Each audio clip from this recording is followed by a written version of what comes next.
శ్రీ గురుదత్త. జై గురుదత్త. శ్రీ మహాగణాధిపతయే నమ. శ్రీ సరస్వత్యై నమ. శ్రీపాదవల్లభాయ నమ. ఆధ్యాత్మిక బంధువులకి, దత్త బంధువులంతమందికి కృతజ్ఞతాపూర్వక వివందనాలు తెలియజేసుకుంటూ, ఇవాళ మనం భగవద్గీత 9వ అధ్యాయంలో మొదటి శ్లోకం నుంచి మనం స్మరణం చేసుకుందాం. ముందుగా హరే కృష్ణ కృష్ణ కృష్ణ హరే హరే, హరే రామ రామ రామ హరే హరే.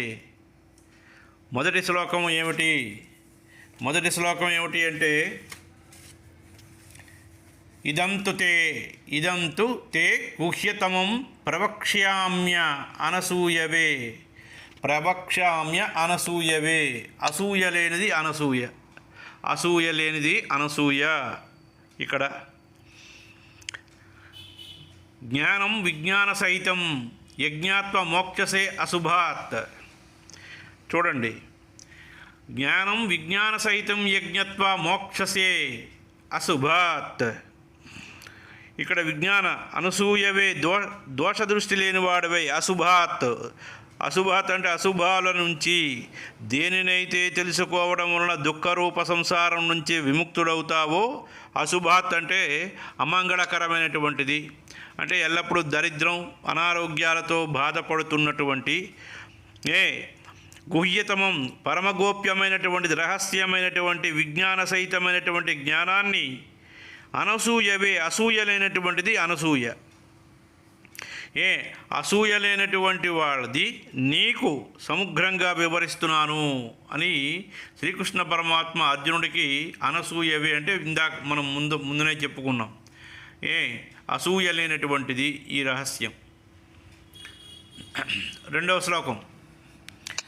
శ్లోకం ఏమిటి అంటే రాజవిద్య రాజగుహ్యం పవిత్రమిదం ఉత్తమం ప్రత్యక్షానగమం ధర్మం సుసుఖం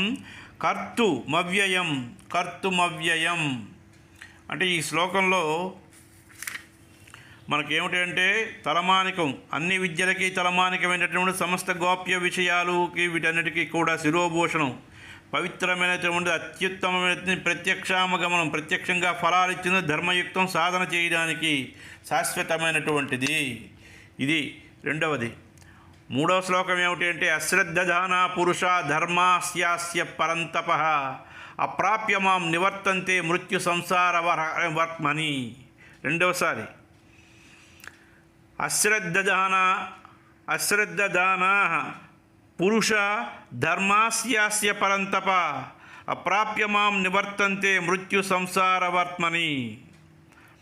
పరంతప అంటే ఓ పరంతప, పైన చెప్పినటువంటి ధర్మ మార్గంలో శ్రద్ధారహితులైనటువంటి పురుషులు నన్ను పొందకుండా మృత్యురూప సంసార చక్రంలో కొట్టుమిట్టాడుతున్నారు.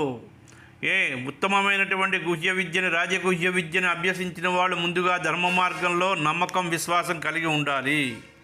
ఈ విద్య మీద శ్రద్ధాభక్తి లేని వాళ్ళు ఈ విద్యను అభ్యసించడానికి అర్హులు కాదు.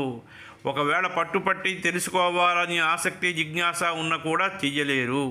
అటువంటి వారికి పరమపదం ఎల్లప్పుడూ ఎప్పటికీ కూడా లభించదు. ఇది 4వ శ్లోకం. మహాతతమిదం సర్వం జగదావ్యక్తమూర్తిన మత్స్యాని సర్వభూతాని చ సాహం తేష్వపస్థితః. రెండవసారి మహాతతమిదం సర్వం జగదవ్యక్తమూర్తిన మత్స్యాని సర్వభూతాని నా చాహం తేష్వస్థితః. అంటే ఇక్కడ మనకేమిటి అంటే పరంతప చెప్పబడినటువంటిది విజ్ఞాన సహిత అన్ని విద్యలకి తలమానికమైనటువంటిది. ఇక్కడ మనకి మయాతతమిదం అవ్యక్తమూర్తిని, నిరాకార పరబ్రహ్మమైనటువంటి నా చేత సమస్తమైనటువంటి జగత్తు, అదే కాకుండా ప్రాణులన్నీ నా సంకల్పంలో ఆధారంగా తీసుకుని అంతర్గతములై ఉన్నాయి. వాటి యందు వాస్తవంగా స్థితుడవు కాక. మత్స్యాని సర్వభూతాని అంటే సర్వభూతాలు నాలోనే ఉన్నాయి. నచాహం తే స్వస్థిత అంటే ఈ జగమంతా నాలోనే ఉంది అని చెప్తున్నాడు ఇక్కడ. 5వ శ్లోకం. నచ మస్తాని భూతాని పశ్యయే నచ మత్స్యాని భూతాని పశ్యమే యోగమైశ్వరం. భూత భూతభృన్నచ భూతస్థో మమాత్మ భూతభావన. రెండోసారి నచ మస్తాని నచ చూడండి, నచ మత్స్యాని భూతాని పశ్యమే యోగం ఐశ్వరం. భూతభృత్ నచ భూతస్థ మమ ఆత్మ భూతభావన.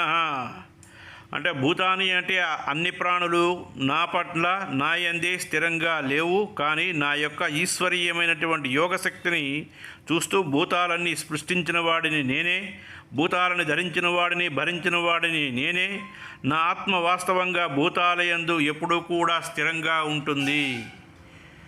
ఎండమావులను చూసి నీడని భ్రమించినట్టుగా మానవుడు వేరువేరు స్థితిల్లోకి వెళ్ళి వేరువేరు దైవాల పట్ల వెళుతూ ఉంటాడు. ఎవడైతే నన్నే తదేక దృష్టితో నా యందే మనసు లగ్నం చేస్తుంటాడో వాడి పట్లే నేను ప్రసన్నుడవుతాను అని చెప్తున్నారు ఇక్కడ. 6వ శ్లోకం.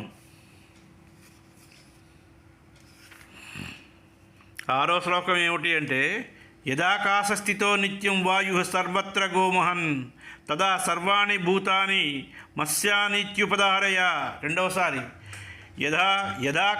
యదాకాశస్థితో నిత్యం వాయు సర్వత్ర గోమహన్ తదా సర్వాణి భూతాని మత్స్యానీత్యుపదారయ. ఉపదారయ అంటే ఇక్కడ మహన్ సర్వత్రగ అంటే అంతటా సర్వత్ర అంటే వ్యాపిస్తూ ఉన్నటువంటి వాడిని, విస్తృతమైనటువంటి ఆకాశం నుండి నిరంతరం ఆకాశంలో స్థితమై ఉన్నటువంటి నా సంకల్పం వల్ల ఉత్పన్నములైనటువంటి భూతాలు నా యందే స్థితమై ఉన్నటువంటివి. 7వ శ్లోకం. సర్వభూతాని కౌంతేయ ప్రకృతిం యాంతి మామికం కల్పక్షయే పునంతాని కల్పధౌ విసృజామ్యహం. రెండవసారి సర్వభూతాని కౌంతేయ ప్రకృతిం యాంతి మామికాం కల్పక్షయే పునంతాని కల్పాదౌ విసృజామ్యహం. అంటే ఇక్కడ కల్పాంతమందు భూతాలన్నీ నా ప్రకృతినే చేరుకుంటూ నన్నే స్మరించుకుంటూ ఉన్నటువంటివి.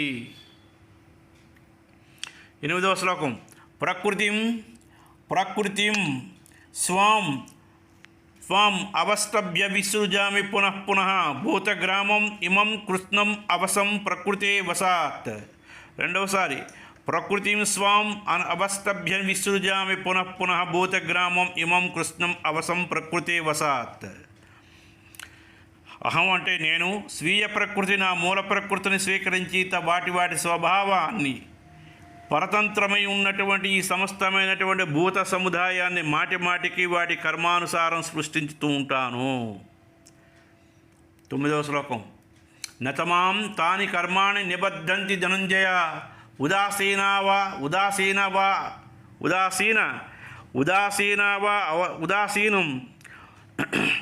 ఉదాసీనవత్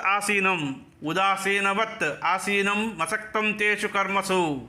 రెండోసారి నతమాం తాని కర్మాణి నిబద్ధంతి ధనంజయ ఉదాసీన మస్తకం తేషు కర్మసు. ఉదాసీనం వత్ ఆసీనం అసక్తం తేషు కర్మసు. ఆయన ఈ కర్మల పట్ల ఆసక్తి రహితుడైనటువంటి ఉదాసీనుడిలాగా ఉన్నట్టు నన్ను లేకుండా కర్మల నిబద్ధంతి బంధిస్తూ కర్మలు చెయ్యకపోతే దానివల్ల నష్టం సాధకుడికి తప్ప ఇంకెవరికీ కాదు. అది 10వ శ్లోకం. మయాధ్యక్షేణ ప్రకృతి మాయతే స చరాచరం హేతునానేన కౌంతేయ జగద్విపరిపర్తతే.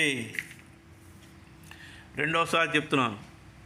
మయా అధ్యక్షేణ ప్రకృతి సూయతే స చరాచరం హేతునానేన కౌంతేయ జగద్విపరివర్తతే. అంటే ఓ కుంతీసుత, అధ్యక్షుడువై ఉన్నటువంటి నా చేత నా ద్వారా ప్రకృతి చరాచర జగత్తుని మాయచే సృష్టించబడుతున్నది. ఈ కారణాన సంసార చక్రం పరిభ్రమిస్తున్నది. కాబట్టి ఇక్కడ మానవుడు ఏమిటి చేస్తున్నాడు? తనకు సుఖం కలిగితే దేవుణ్ణి పొగుడుతాడు, కష్టం వస్తే దేవుణ్ణి తిడుతూ ఉంటాడు. ఏం దేవుడు అంటే నాకు అన్ని కష్టాలే తెచ్చి పెడుతున్నాడు అని అది ఇష్టం వాడి నోటికి వచ్చిన మాట్లాడుతూ ఉంటాడు. రకరకాల కోరికలు కోరుకుంటూ పూజలు చేస్తుంటాడు. కోరికలు తీరడానికి మొక్కులు మొక్కుతూ దేవుడితో బేరం వాడుకుంటూ తాము అనుకున్న కోరికలు తీరితే తాను కొలిచిన దేవుడు మంచివాడని, తీరకపోతే దేవుడు చెడ్డవాడని, ఈ దేవుడు కాదని ఇంకో దేవుడు, ఈ దేవుడు కాదని ఇంకో దేవుళ్ళు మారుస్తూ ఉంటారు. నిజానికి సుఖం వచ్చినా దుఃఖం వచ్చినా తాను కోరుకున్న కోరికలు తీరకపోయినా దేవుడు ఎలాంటి సంబంధం లేదు. ఇక్కడ మనం గత జన్మలో చేసుకున్న కర్మల తాలూకా ఫలితాన్ని మనం ఇక్కడ అనుభవించక తప్పదు. ఇదంతా మానవుడి తాలూకా ప్రారబ్ధ ఆగమ సంచిత కర్మల వల్ల వచ్చినదే తప్ప ఇది భగవంతుడు వేసినటువంటిది కాదు.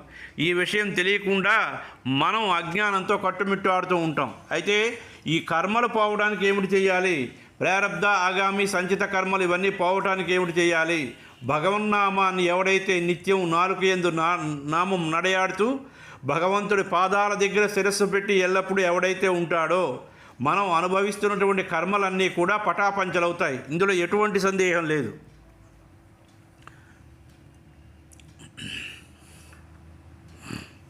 అది అయ్యా, ఇక్కడికి ఈ శ్లోకాలు సమాప్తం.